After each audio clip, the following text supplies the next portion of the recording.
What's up, folks? I'm Dave Underkoffler, editor-in-chief of Autolist.com, and this week's one-week test drive is of the 2022 Volkswagen Golf R. This is the pinnacle of the Golf lineup.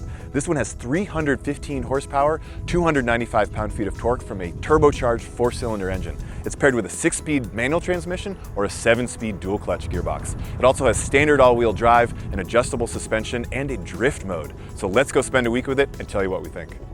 All right, let's do a walk-around of the Golf R. You'll notice ours is blue. You can also choose white or black. That's it, only 3 colors for 2022. I bet you they roll out additional colors in the future, but for now we're stuck with those. You've got a horizontal light bar there across the front. That's also on the GTI. Very subtle R badging. You've got the one in the grille. You've got one right here, and I'll show you one in the back in a minute. 19-inch alloy wheels, 14.1-inch brake rotor on the front, 12.2 inches in the back. You've got the nice blue calipers in there. It's kind of cool. Got the brushed chrome accent on the mirror. Moving to the back. Larger spoiler here than on the GTI.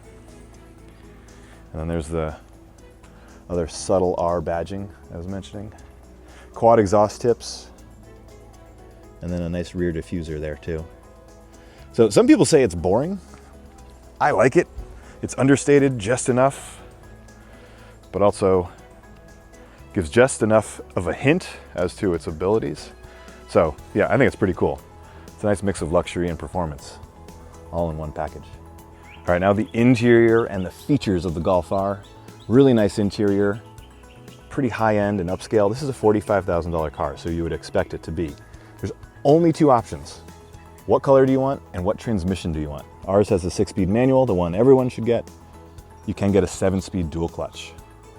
So in addition to those features, you get a pretty trick all-wheel drive system.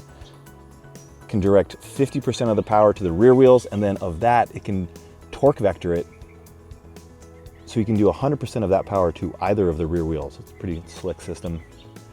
There's all kinds of drive settings, 6 different modes. There's a drift mode, and then the adaptive suspension.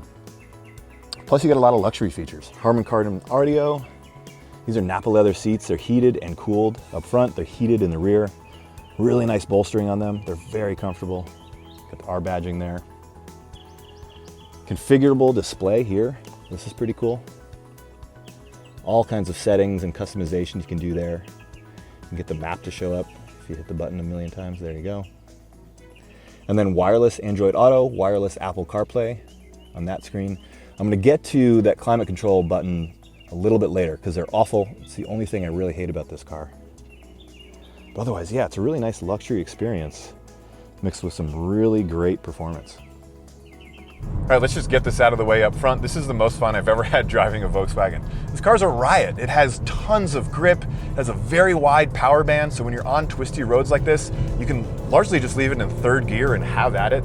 That's great. A lot of people have asked how it compares to a GTI, and I drove a GTI a few months ago, and that car is perfectly fine for sort of around town daily driving, has a little extra power for sort of when you really want to get on it, but once you get it into twisty roads like this, it's not going to scratch that enthusiast itch. It's really not going to be too much fun if you really want to ring it out. Whereas this car is absolutely fun in pretty much any situation.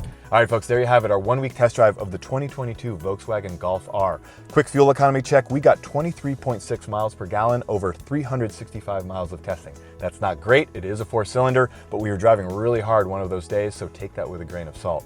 Otherwise, we've really enjoyed this car. It is a blast to drive. It's a great mix of luxury and performance. It's definitely a whole different beast than the GTI, which it should be. It's $14,000 more. So for listings of this or anything else you're shopping for, be sure to check out Autolist.com. And before you go, like and subscribe to this channel so you can get alerts on all of our future videos. We'll see you out there.